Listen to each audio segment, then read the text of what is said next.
I'm Bree Luck, and you are listening to the Pause to Go podcast, where we explore the process of turning life's transitions into stellar transformations. You can expect interviews with experts, straight talk with remarkable humans, and conversations about making the most of every phase of life. Because when we approach life's stickiest spots with curiosity, support, and a little bit of inspiration, anything is possible. So whether you're on your way to work or settling in with your favorite beverage, together we can pause to go.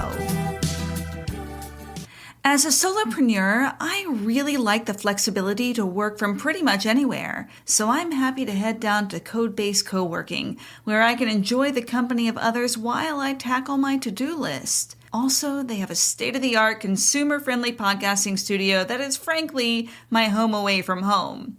So head over to Code-Based Co-working, check it out, and when you do, tell them that Bree sent you. One of the challenges of creating a podcast is that I often feel, in fact, with every single episode, I feel a deep sense of incompleteness. And part of that is because we are hardwired to look for answers. We want solutions. So whenever there's a topic that I'm exploring with a guest, there's also a part of me that just wants you to walk away with something useful to carry with you into the week. And also to ensure that a full story is being told. And I'm not a journalist, but one of the things that I am working on is telling a fuller story. But sometimes it just doesn't quite get there. And I have to make peace with that and trust that I'm getting better at it, and that when I need to clarify something, I can take the time to do it.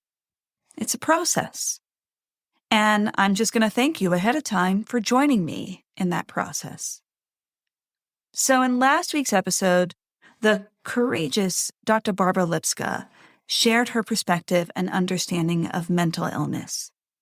And she did this from a neuroscientific point of view and also from her personal perspective, because she experienced mental illness due to a brain tumor and the treatment of her tumors and lesions.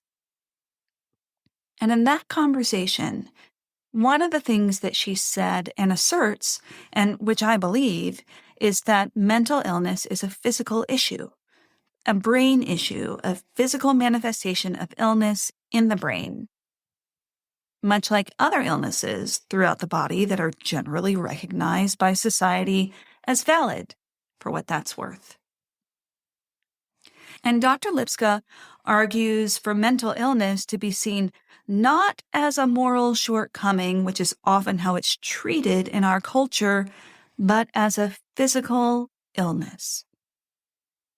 And on reflection, I'm not sure that this is how her conversation came across, because it may have sounded like our upbringing and environment and life experiences don't really have a place in the manifestation of mental illness. And I just want to clarify that that was not the intent of the conversation. I know that was not her point. And the reason I'm talking about this now is because a listener who's also a great friend called to talk to me about the episode. He shared what he appreciated about it and the place that left him feeling sort of at a loss for or like disagreed with. And he felt that Dr. Lipska was saying that life experiences had no bearing on mental illness. And I have to say, this is my fault, because I sort of cut the conversation short. In fact, Dr. Lipska does begin to allude to the impact of environment on the development of mental illness, but I didn't allow deeper clarification and exploration of that. So I want to thank you for bearing with me as I rectify what was a truly flawed communication of an idea. It's interesting, right? That we expect perfection from ourselves, and we want there to be some kind of final answer that solves a problem. But the very best answers actually beget more questions. And so today, moving on to today's conversation, I am really excited to introduce you to Gina Osterly of This Is 50. Gina is at this beautiful transition in her career where she is asking a lot of deep and insightful questions of herself. She's not looking for one perfect outcome. Rather, she's seeking deeper alignment and purpose, and she is digging deep into the process of change. Gina is a longtime fitness trainer, writer, model, health coach, mother of 3, and now most recently in a major turn of events, she's an insurance agent. So Gina last year had an experience where she was laid off from her job, and she made not only a job pivot, but a full career pivot. And it's one that she's still exploring right now. She's in that juicy, curious phase of testing and experimentation, and I wanted to bring her on because I think it's important and useful to see people in that space. Rather than focusing on or applauding the final outcome, we can celebrate the success of engaging in the process of change fully with vulnerability and curiosity and strength. And I really think that Gina is doing just that. I'll be honest, I actually felt uncomfortable as I was recording this episode because I wanted her new job to be like the best thing, the best move that ever happened to her. But Gina didn't try to gild her experience. Instead, she brought to our discussion her curiosity, her faith-led focus, but also she fully owned the complexity, the doubt and the fear that comes up when taking on something new. I will also say that in this conversation with Gina, you'll hear a story about a yoga class gone wrong for me that had a major impact in my life. And after our conversation, I took that fear on. And I'm now practicing in a great new studio where I feel supported and valued. And that was really because of this conversation. So let me know if Gina's insights lead you to tackle a fear that you hold. You can leave me a voice memo at SpeakPipe. The link is in the show notes. I will listen and respond to all of your feedback. What you love, what moves you, and what things leave you with more questions. And now enjoy this conversation with Gina Osterly. Hi, Gina. Hi, Bree. Thank you so much for having me. I am so excited to have you on. I've admired you from afar for so many years. I know that this is an audio podcast, but for those of you who don't know Gina, she is a rockin' beauty inside and out. And oh my goodness. And it's just been so much fun to watch you continually stepping into your fullest self. At least from my perspective, from my vantage point, I just see you as really embracing your femininity with such glorious strength. So I'm excited to have you on and to talk about this new path. You're so kind. And just, I'm fast forwarding to the channels and I'm a very emotional person. So I'm going to just, thank you. I love emotions. I think emotions are the best. So I wanted to have you on in particular because you had a Facebook post a few months ago that really got my attention. Most of the people that I work with are in a state of transition. And so I'm often looking for women who have really made an enormous transformation in their lives. And you are. You had a big career shift recently. So I did post about this career shift because I've spent close to 25 years in the fitness and health industry, helping others and, have segued into a lot of different areas in that industry. And, a lot of it's hindsight now, 6 months later, which I feel like life is often, after the fact, it's like, oh, hindsight now. I think COVID played a part in it, but also age. And I love fitness. I love helping others. But I was also kind of coming to a place of already thinking, what is my 5-year plan here? And I think everyone should always think about their 5-year plan. Where do you want to be in 5 years? Because if you don't think about it, life just happens. And then you don't know, this is not where I want to be. You have to take the steps.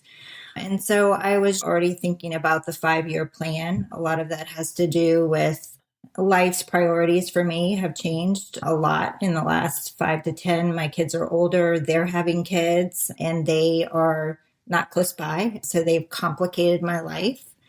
And I started thinking, how am I going to be able to spend more time with my family? Because it's just so important to me. And it's not going to get any easier for them to come to me with growing families. So I just really started thinking about where do I want to be 5 years from now?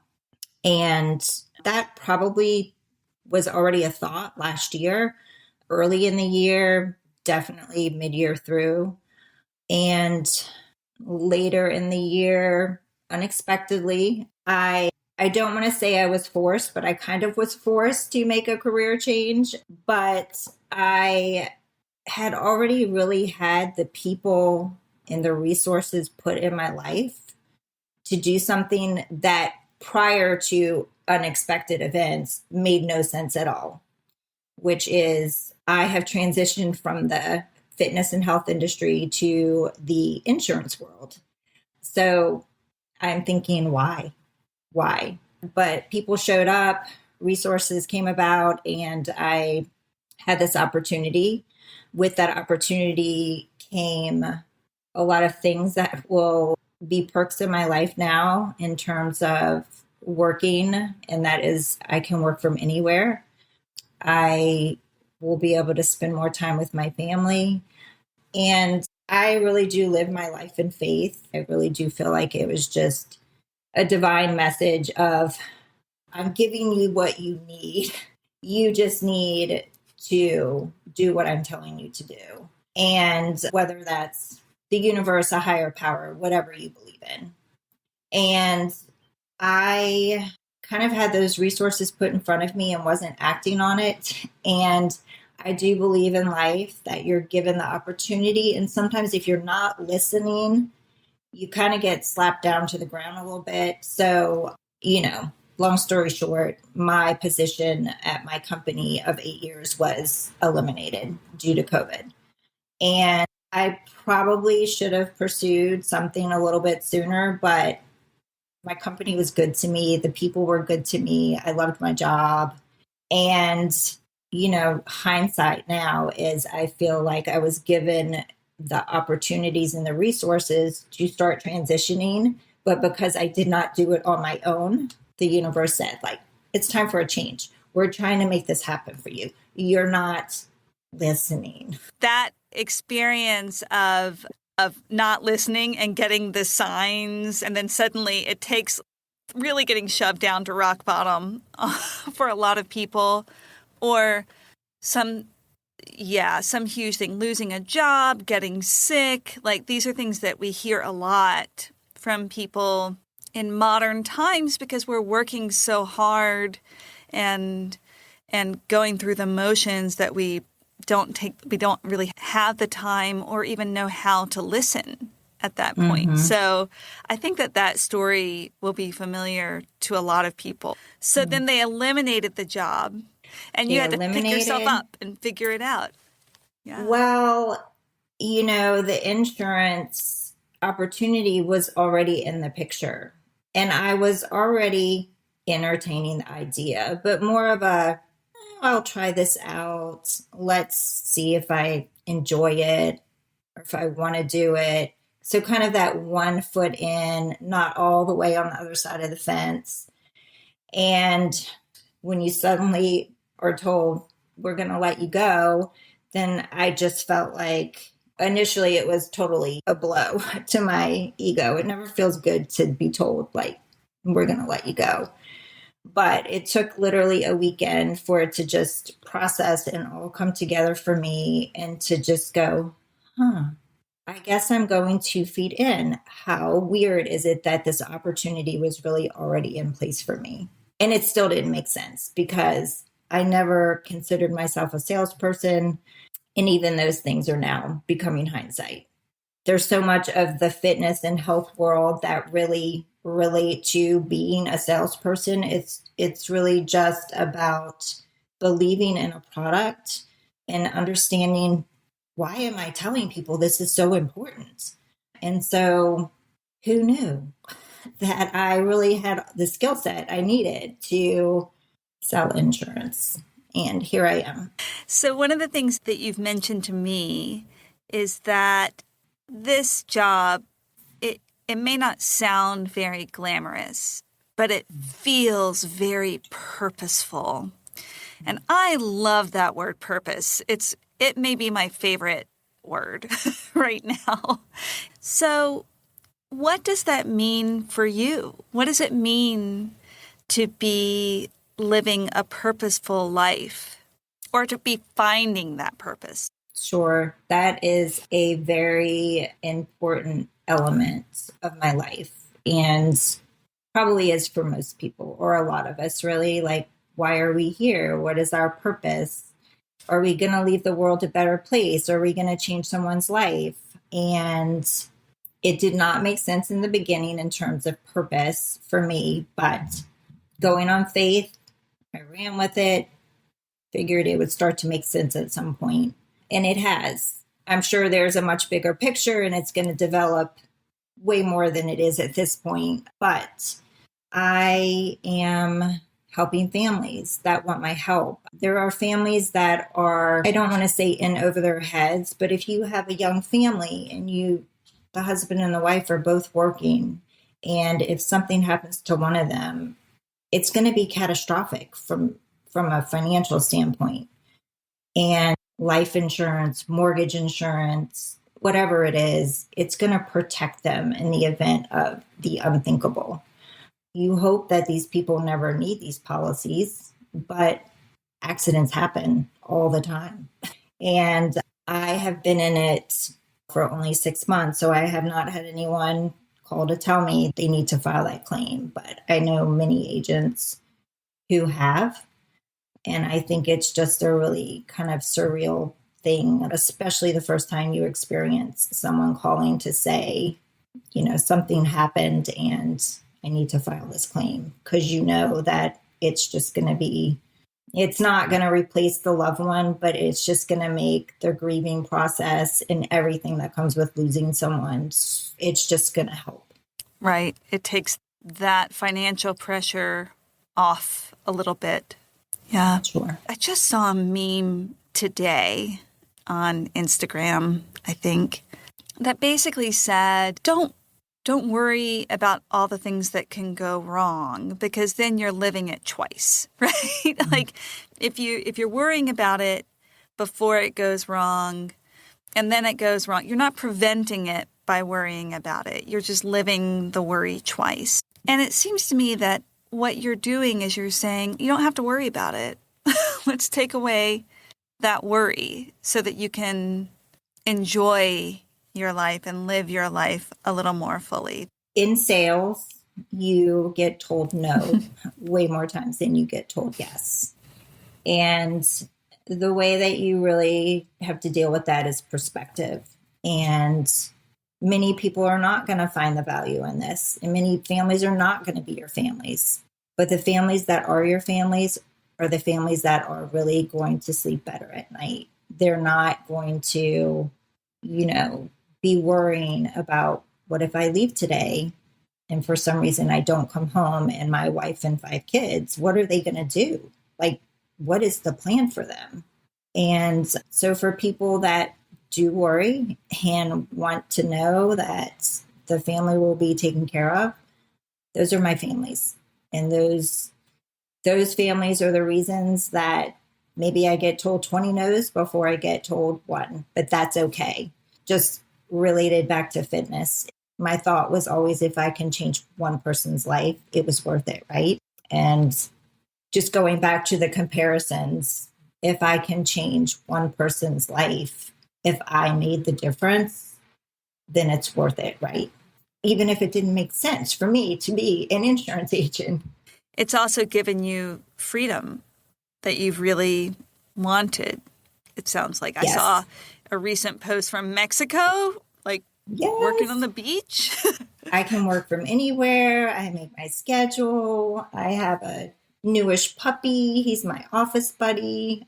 I never went into it thinking I'm not going to like this, but I'm kind of surprised at how much I'm okay with it, with everything about it, even the rejection. It's okay. So, that's my cue to believe that I'm where I'm supposed to be.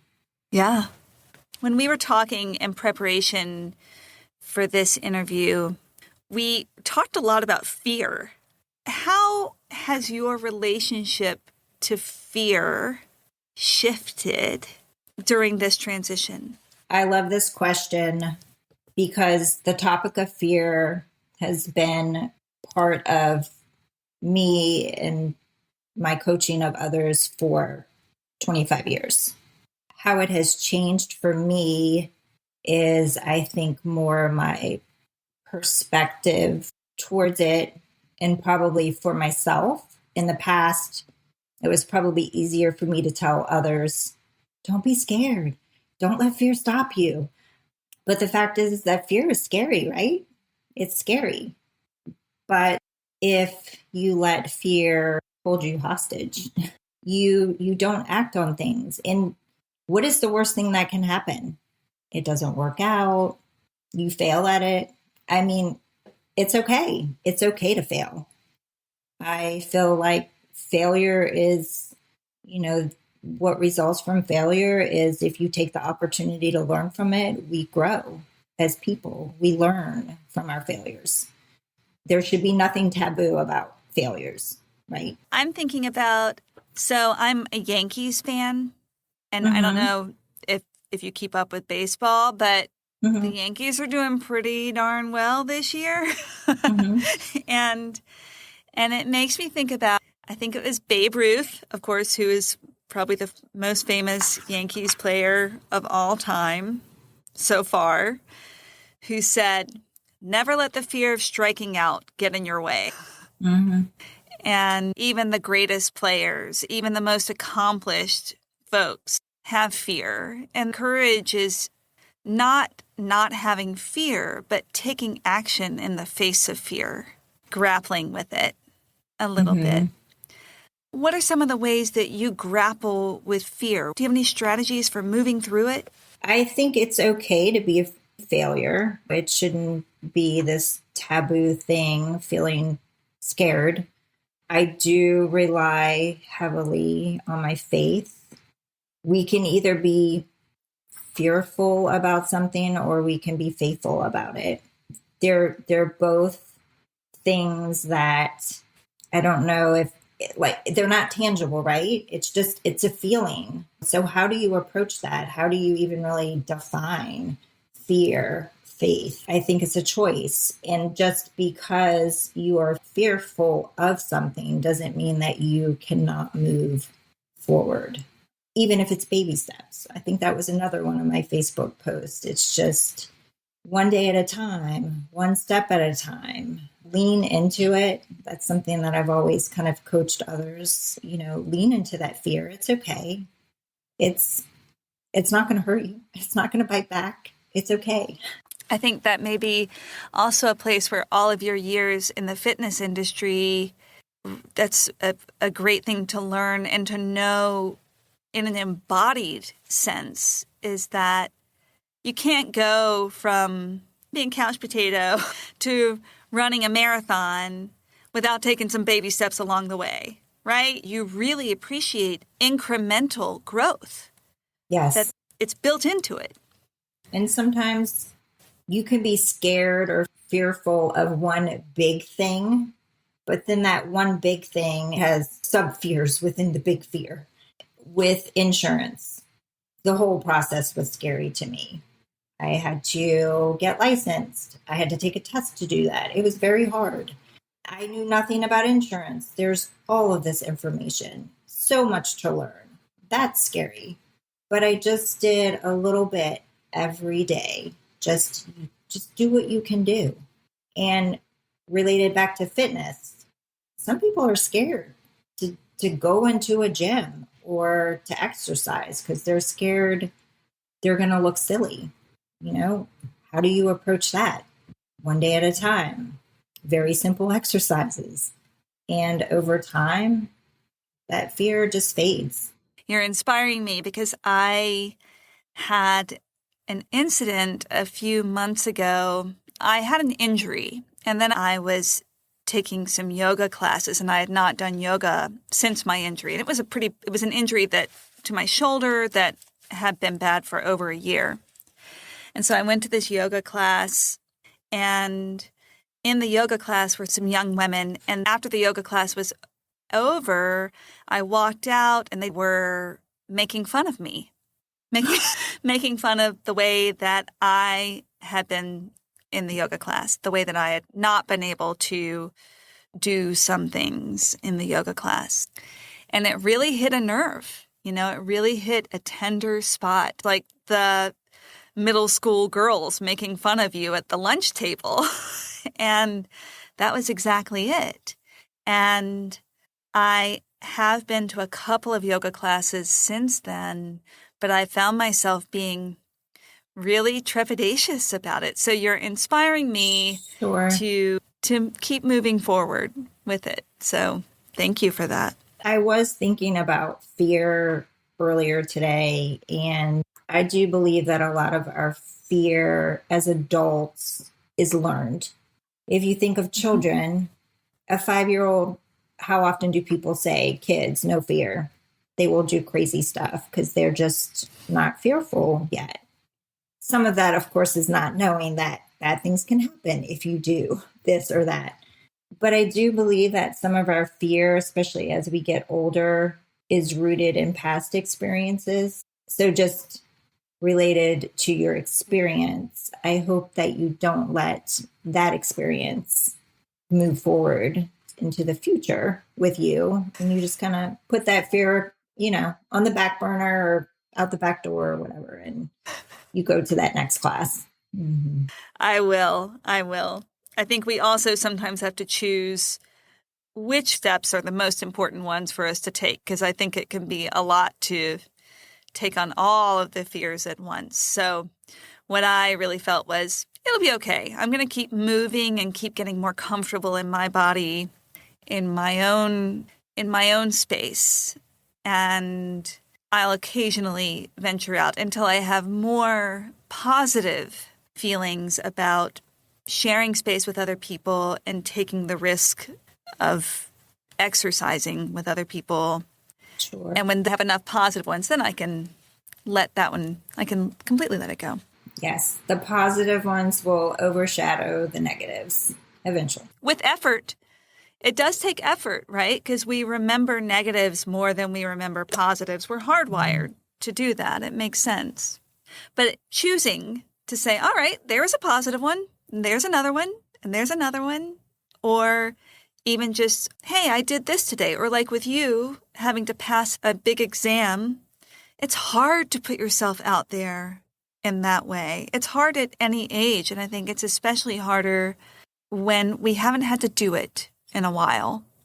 Mm-hmm. And I'm sure that you took some baby steps to feel comfortable taking that exam too. Just reflecting on, it sounds like with you and the fear that developed from that experience caused you to reflect on how you felt and the steps that you needed to take to get back to a better place.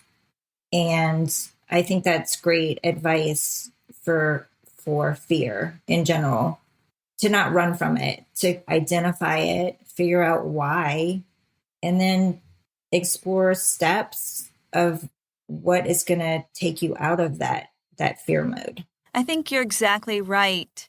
And the word that I would use around that is to get curious around the fear. What's going on here? That's how you can find the steps, because sometimes it's like, what are the steps? But Right. Curiosity will help us find those steps. That's what you had to do. In that one weekend, I bet you had to get really curious about what it would look like. Yes, it was a very reflective weekend. One of going from why is this happening to me to why is this happening to me? And, by literally from a Friday to a Monday, waking up on Monday with a clear mindset of, okay, I understand. I've taken what has transpired in the last 2 to 3 months, people, resources, it's all there. And there was prayer in there too. I guess this is my path, and I'm going to go on faith that this is what I'm supposed to be doing. And I'm still here doing that. You're leading right into the next thing that I wanted to talk about, which is that in working with my clients, we talk about the 7 paths to creating change in our lives. And we may not all use all of them, but I think that these 7 different panels that I'll talk with you about in a minute are avenues for change that often interact and intertwine and overlap. But when we find ourselves stuck, then we can sort of look at the channels and say, does one of these offer me a path forward? So I would love to do a rapid fire reflection on how each of these paths either has been an important part of your change journey or hasn't been. Do you feel comfortable going through them with me? Absolutely. Great. It's like Vanity Fair. They're like the Vanity Fair questions. Okay, I'm ready. So the first one is the emotional channel. So how has your emotional journey been part of your change? I'm a very emotional person. I think I mentioned that in the beginning of our meeting today. And I'm that person, probably over emotional, super sensitive. Just ask my significant other. Cry for all movies, TV series, Hallmark cards, you name it. And I think that feeling is important, but what is more important is discovering why. Why are you feeling sad? And maybe even acknowledging, why am I feeling happy? And not to tag anything to it. Meaning that more recently during COVID, a lot of people would say, I'm stressed. I'm so stressed. I'm so stressed. And that's okay. But then it was usually, I'm so stressed out. Stress is so bad. Stress is really bad for people. And it is. But really what's more important is, why are you stressed? And what can you do to change that? Why are you sad? And in discovering, before I knew the change that was going to be kind of pushed on me in terms of my career, I was feeling a little funky already in terms of, what am I doing with my life? What does my 5-year plan look like? I miss my children. I want to spend more time with my grandkids, to the point that I was already asking myself these questions and just trying to discover, why was I feeling so sad and funky and not in a good place, exploring that and not attaching anything else to it, not thinking this is horrible, why am I feeling this way, but just, why am I feeling this way? And are there changes that I can make to not feel so sad? But it's okay to feel sad. All feelings are important. You have to feel sad, and that's okay sometimes. Hopefully you're feeling happy a lot of the time as well, but emotionally, I think we just need to feel. And we need to explore why we're feeling that way. I have a 20-year-old daughter, and we were talking recently about feelings. You are my people, Gina, because I love emotional people. When somebody says, people tell me I'm too emotional, Or the worst one, people tell me I'm too sensitive. I am like, yes, come, come. We get each other. Yes. But I was talking to her and I said, so many people focus on being happy, but I really feel that emotional health comes when we can feel our full spectrum of emotions and be comfortable in that, so that we don't feel like we have to escape any feeling that we're feeling, but we can just say, oh, I'm feeling sad. It's not my favorite emotion. It will pass. Here are some things that I can do. Here's what I can learn from this. What do I need to take in from this moment? Maybe I need to slow down. There are all sorts of things to learn from all of the feelings that we have. So I love that you use the emotions as an opportunity to reflect. Really, really nice.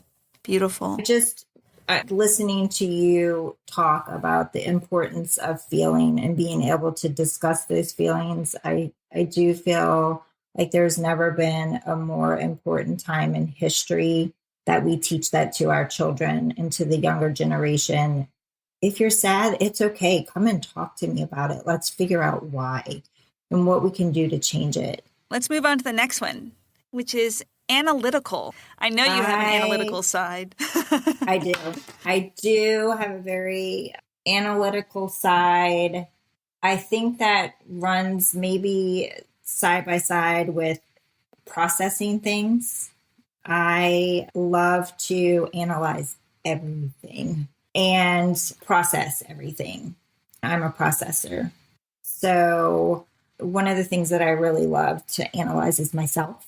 That may sound weird, but I love to just explore, why am I the way that I am? And I do read a lot of self-help, self-development, anything that falls in that genre of reading. Sometimes you read that one page and you go, oh, that's why I'm like that. I love having a little bit more clarity or understanding of myself. I think I have a better appreciation for that as I get older.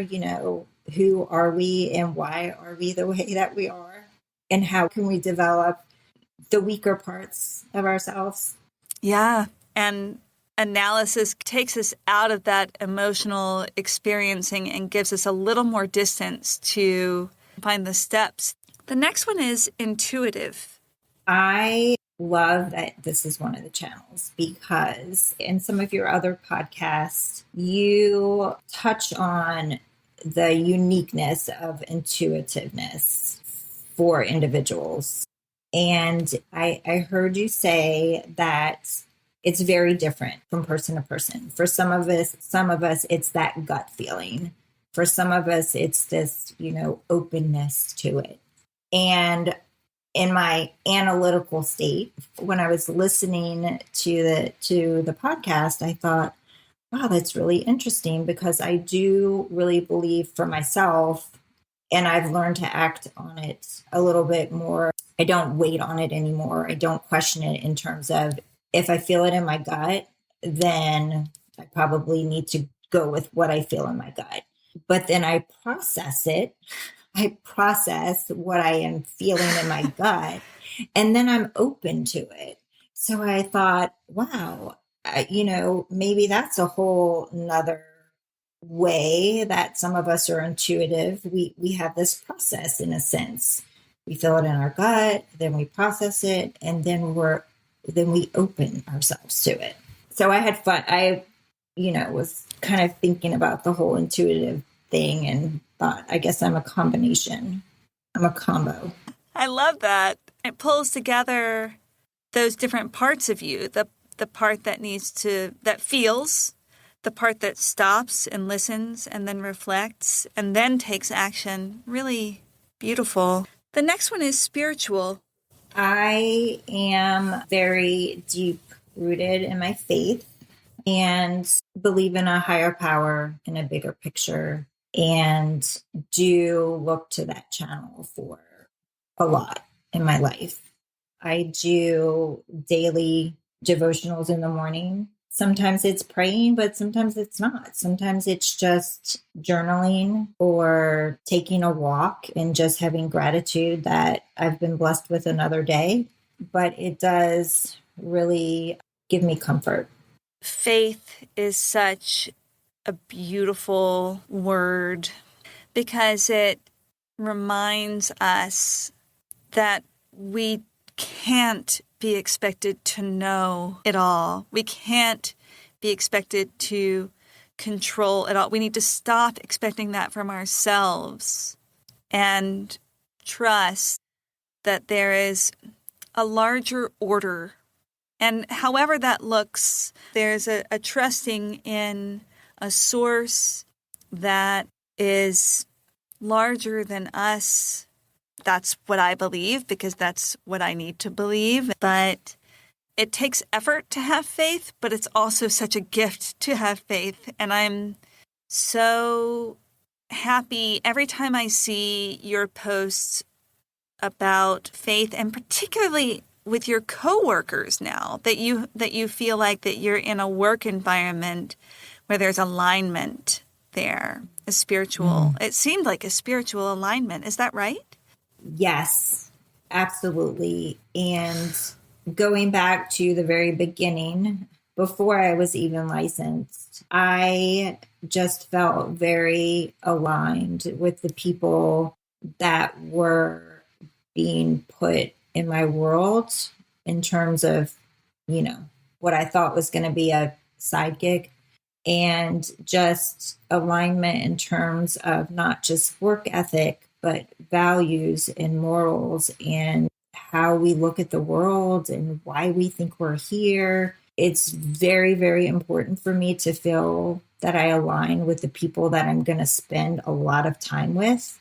And I really went into it thinking, Bree, that I guess I'm going to try this. And I mean, worst case scenario, if it doesn't work out, I really love the people that I'm going to be around. So what a huge win-win for me, right? I love what I'm doing and I love the people that I'm doing it with. Creative, the creative channel. I do consider myself creative.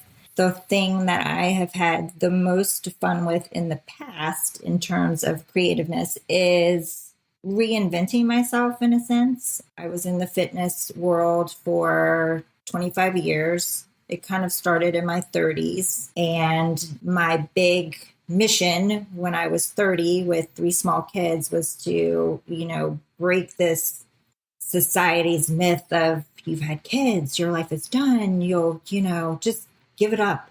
Life's over. And I just thought, it is not over and we're going to figure it out, right? We're going to figure out why life's not over. And I'm going to prove to other women that life is not over. And I don't just mean in terms of fitness, just in general. You can still be a mother and a woman and all these other things you were before you were a mother. You just have to learn how to combine them. That's all. And then, I played that out all during my 30s. And when I was turning 40, I was in a really great place in life. And I thought, wow, I've always heard people talk about 40 being, this horrible thing. Like you're going to be over the hill. Again, life is over. You're over the hill now. You're 40. Oh my God, life's over. And I thought, I don't like that idea either. I'm going to prove that doesn't have to be true either. So at the time, social media was not what it is today. MySpace was my avenue. And I would like to think that I could really almost take credit for coining the phrase, the new 40, because that was my MySpace tagline. And I did that right before I turned 40. And that decade was pretty, because for 10 years, I had the new 40 brand, and it segued into areas that I never expected, not just health and fitness and clients and a business, but it also filtered into writing, publications, modeling. It was fun. And then 50s came along. And I thought, well, I can't be the new 40 anymore, and I'm not going to be the new 50. Kind of played out that one. So I thought, okay, this is 50. And that's the tagline for now. I do feel like there have been some detours. I don't know that I've really figured out completely. I don't have a defined what is 50 yet. I still have a few more years to figure it out. So from a creative standpoint, that's been fun for me. Just reinventing myself in a sense. Who am I going to be this decade? And how am I going to impact other people that are in this decade to live a better life? There's something about having it be this is 50 that actually feels even more expansive than the new 40. And that you haven't been able to define it yet is actually even more exciting, because what I actually feel is the unfolding, the opening, like creating greater openings for yourself to receive, to reflect, to connect, to take things in. And this is what it is. This is what it is. There's no definition. It doesn't have to have any kind of qualifiers. It doesn't have to be called great or terrible or awesome or whatever, or new or old or anything. It just is. I love that. Because it's pretty beautiful. I feel it as something beautiful and liberating. So thank you for creating space for that. Let's move on to the next one. Physical. I love this one. I think I've said that for everyone. But I do love all these channels because I just resonate with them. Physical, I am going to, again, I can't help it. I've spent 25 years coaching others in health and fitness. So as far as physical, because I was so passionate about helping others to be in a better place physically, meaning their physical health, how they move, how they eat. Never really about being super fit, but just how are you going to take care of your physical well-being? How are you going to take care of your body? If you don't take care of it, no one else is going to take care of it for you. But related to physical, and another reason why it is so important is I would tell this little story and compare it to a three-legged stool, like a bar stool, a bar stool that has three legs. And I feel that in life, you kind of have those three legs. You have a physical leg, you have a mental leg, and you have a spiritual leg. And if you are not taking care of all three of those, that stool's going to go down. It's going to go down.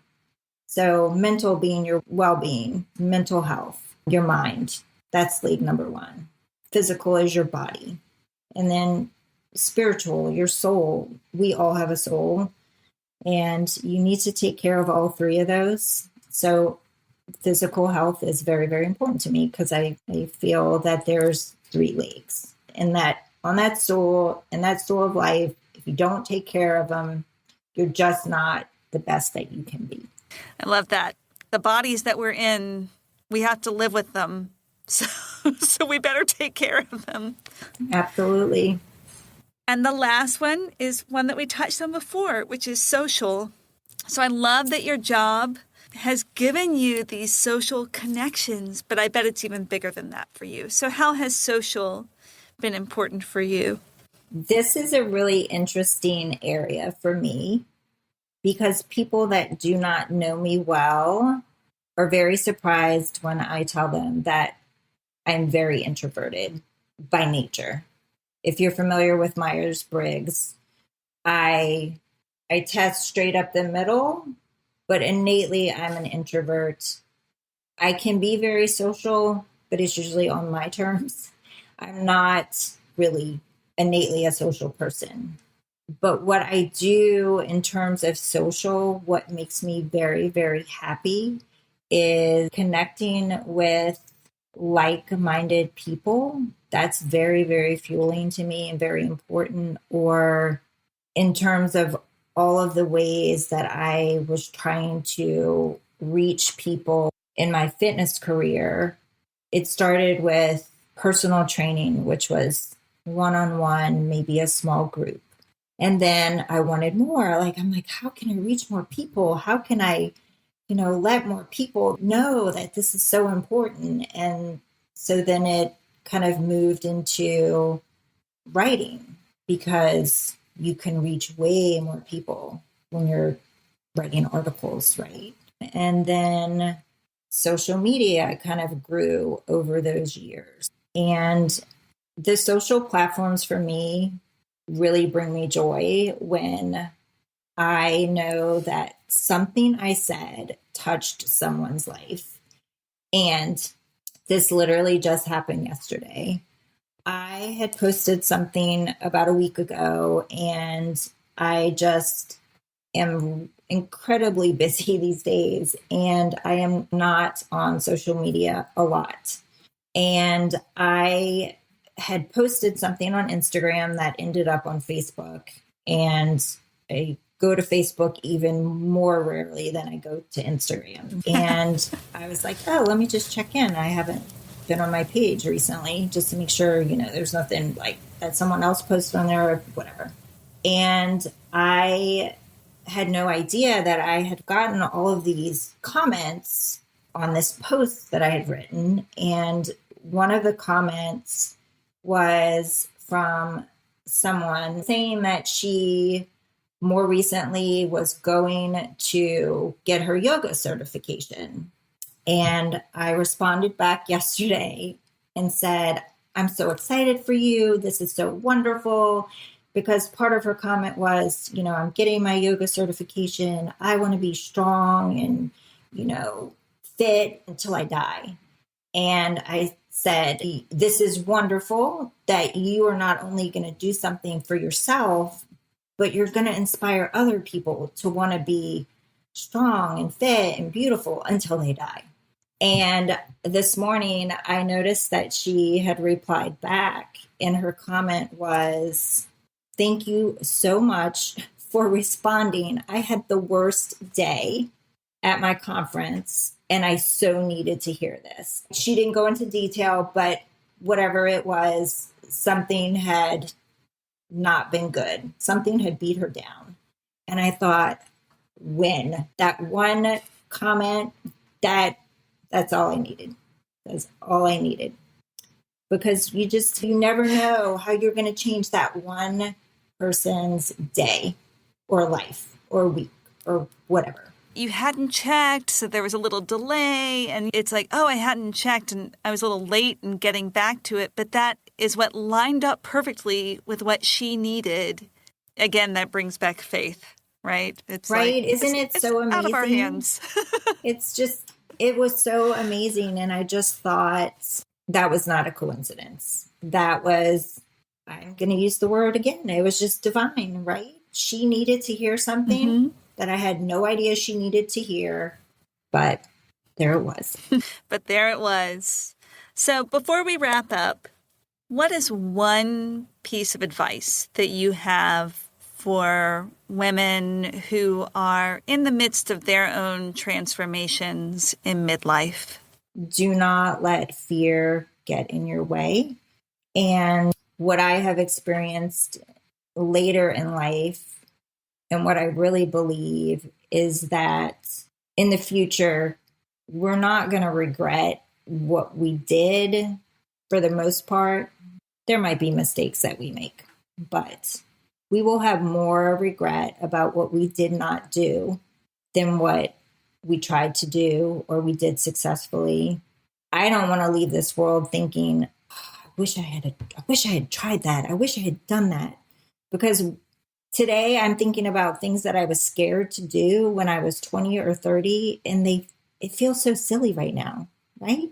And I feel that every year you get older, the things that you were so fearful of or so scared to approach or do just feel so trivial now.